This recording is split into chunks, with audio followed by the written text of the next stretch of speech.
ముఖర్జీ జయంతి సందర్భంగా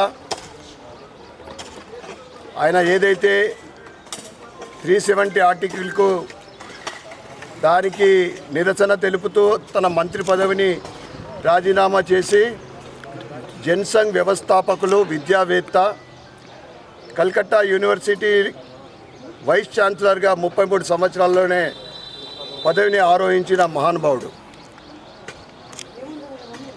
ఏదైతే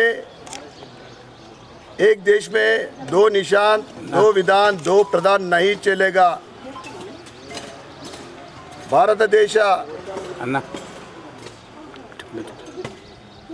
భారతదేశ ఔన్నత్యానికి ప్రమాదం ఉంది.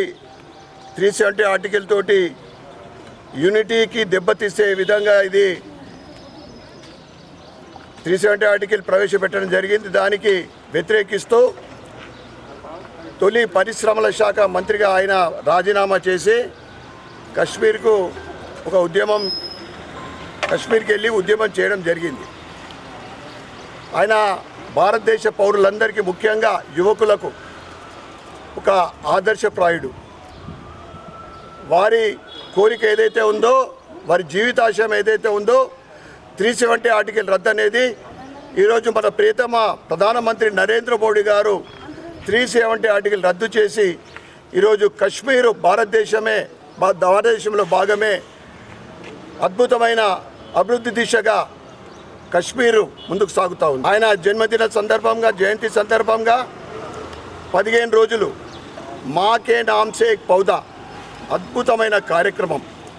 ప్రతి ఒక్క దేశంలోని 11 కోట్ల భారతీయ జనతా పార్టీ నాయకులు, కార్యకర్తలు మరియు అభిమానులు వారి అమ్మ పేరు మీద ఒక మొక్క నాటాలి అనే ఒక సందేశం, రూపాయి ఖర్చు లేకుండా, ఎటువంటి ఆర్థిక భారం పడకుండా ప్రతి ఒక్కరు కూడా ఒక మొక్క నాటాలని ఒక వారి ప్రధానమంత్రి పిలుపు మేరకు ఈరోజు ఇందూర్ నగరంలో కార్పొరేటర్లు మాస్టర్ శంకర్ గారు, ఉపాధ్యక్షులు నాగో లక్ష్మీనారాయణ గారు, భారతీయ జనతా పార్టీ కిసాన్ మోర్చా నాయకులు భరత్ భూషణ్ గారు, సీనియర్ నాయకులు పంజిరెడ్డి శ్రీధర్ గారు మరియు కార్తీక్, ఆనంద్, పవన్ వీరందరూ మరియు స్థానిక కార్పొరేటర్ మల్లేష్ వీరి ఆధ్వర్యంలో ఇక్కడ మొక్కలు నాటడం జరిగింది. నేను ఇందూరు నగర ప్రజలకు, జిల్లా ప్రజలకు అందరికి కూడా కోరుతా ఉన్నా, మాకే నామ్స్ ఒక ఏక్ పౌదా, మీరు కూడా ప్రధానమంత్రి పిలుపు మేరకు ఒక మొక్క నాటి దేశభక్తిని చాటుకోవాలని నేను కోరుతా ఉన్నాను.